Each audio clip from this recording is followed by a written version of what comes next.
Dedicated to Eastern and Southern Kentucky, this is WYMT Mountain News at 11.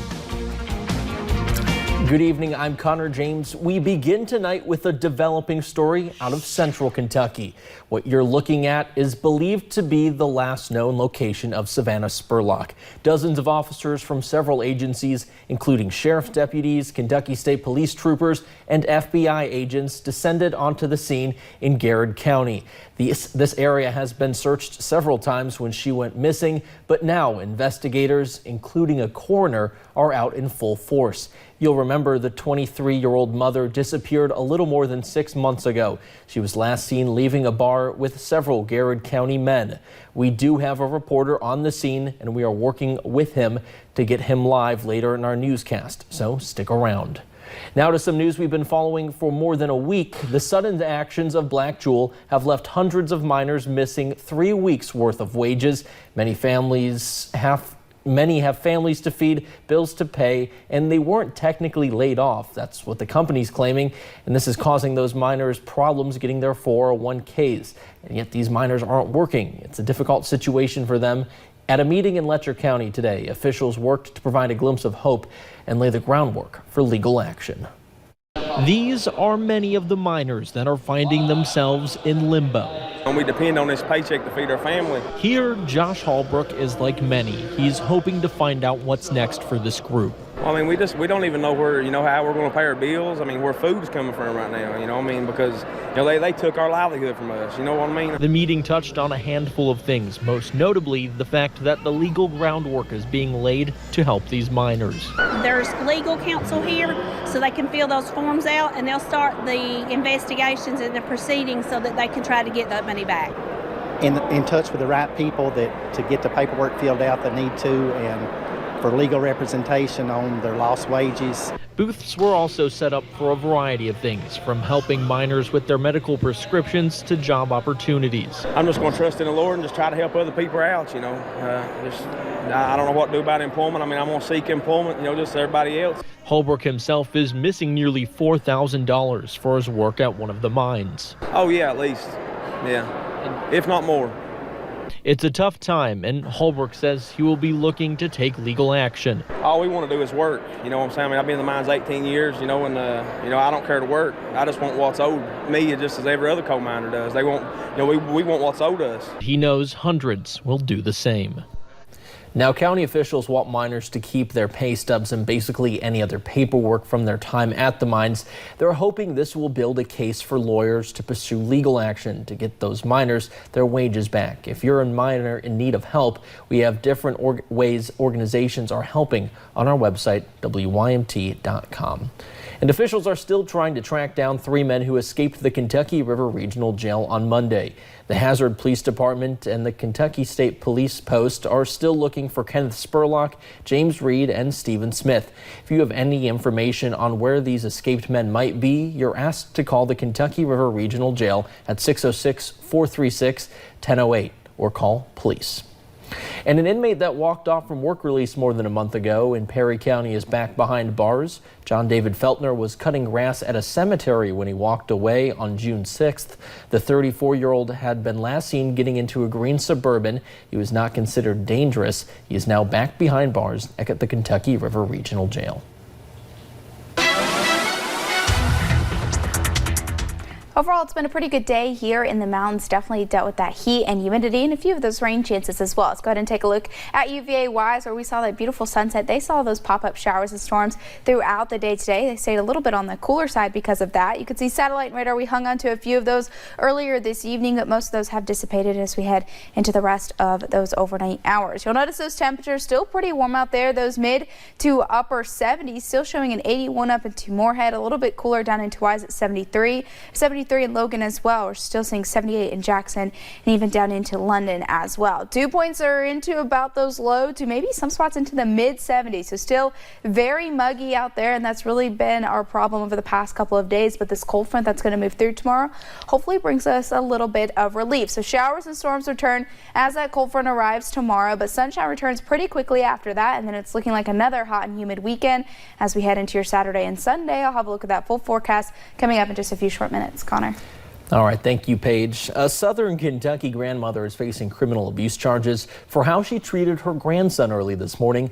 Police in Laurel County say the grandmother told her 11-year-old grandson to leave in the middle of the night. The boy walked 8 miles to a business on US 23 where he was able to get help. She should have sat him down and talked to him, put him in timeout, anything that she wanted to do, but not ask him to leave the residence.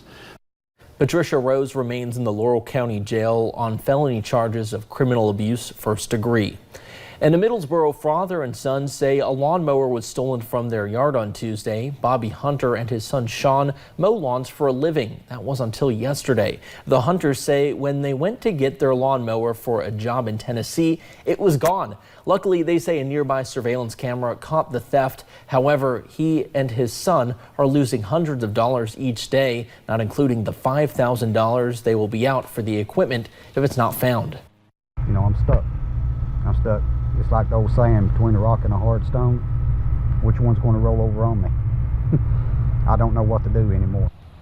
There is a $200 reward for anyone who can lead Middlesboro police to the stolen items and return them to the Hunter family. Now back to a story we first mentioned at the beginning of this newscast. A major amount of law enforcement activity involving both federal, state, and local police is set up at a home in Garrett County. The scene is where there have been several searches for Savannah Spurlock, who has been missing since early January. WYMT's Phil Pendleton is there now live. He tells us more on what's going on. Well, we are on Fall Lake Road in Garrett County, and this is where since about 6 o'clock tonight, there's been a major police presence here taking place. We're told just in the last 30 minutes or so, a search warrant was finally signed by a judge. The search has begun here, and again, they are telling us this search does relate to the missing person case of Savannah Spurlock. Now, about 10:30 this morning, we did notice a number of FBI agents and what appeared to be hazmat suits walking in. We're told those are members of a special evidence recovery team. They've been here along with state police, Garrett County Police, Richmond Police, and at least one coroner's van.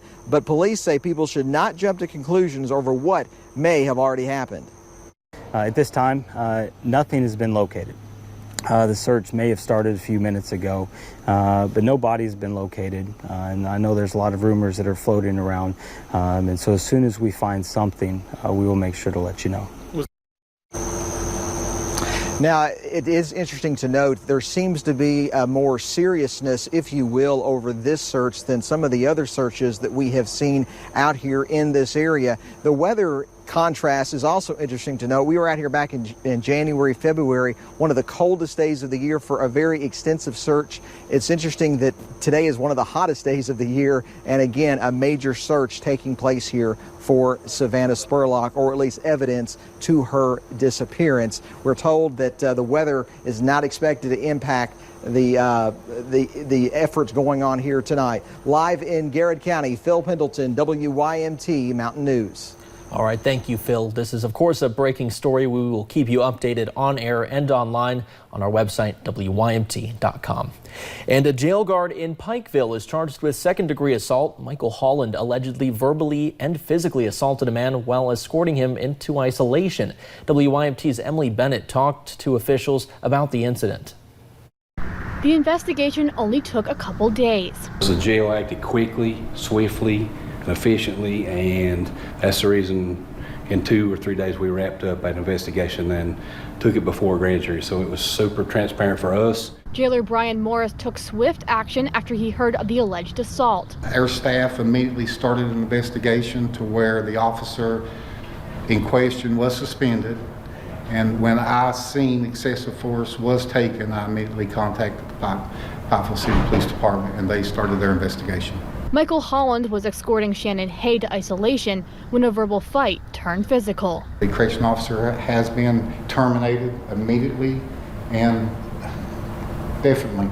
Morris wants to assure people this is not a representation of the jail. The actions taken by the correction officer is by no means in the Pike County Detention Center policy and procedures, nor will it be tolerated. and he and the staff are taking steps to prevent it happening again in the future. Since this incident occurred, we've had staff meetings showing videos on specific ways to handle de-escalating of inmates. The grand jury saw the evidence Wednesday and charged Holland with second-degree assault. We'll be doing the rest of the investigation as the court proceedings go through. No word yet if any additional charges could come from the investigation. In Pike County, Emily Bennett, WYMT Mountain News. Now, this is still an active investigation. The charges could potentially be upgraded.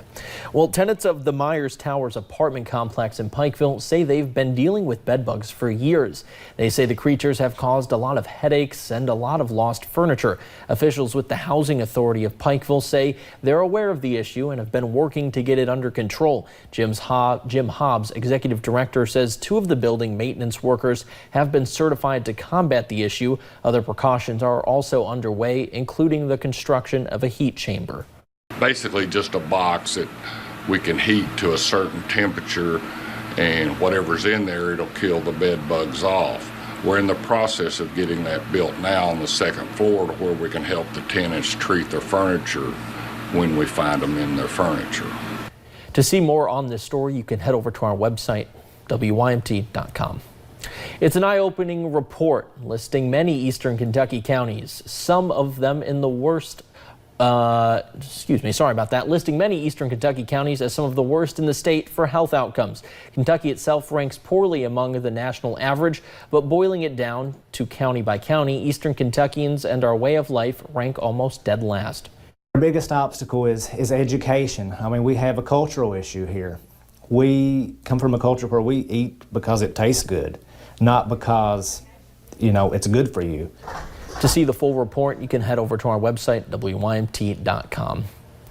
Even in July, it's not too early to start thinking about kids going back to school. The Hazard Police Department is trying to help make the transition for some students a little easier. The department is taking donations for school supplies from now until the start of school. Some supplies include pencils, binders, and paper. James East, the Hazard Police Department's deputy chief, says it just takes one person to spark an idea to reach out and help others.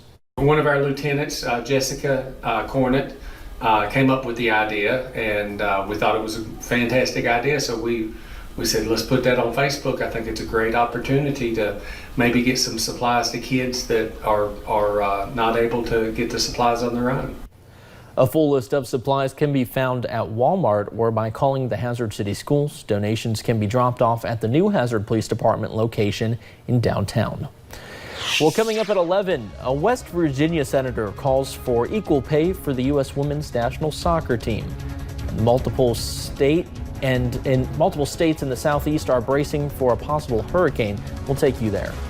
And showers and storms return tomorrow as a cold front moves into the mountains. We'll break down that full forecast coming up.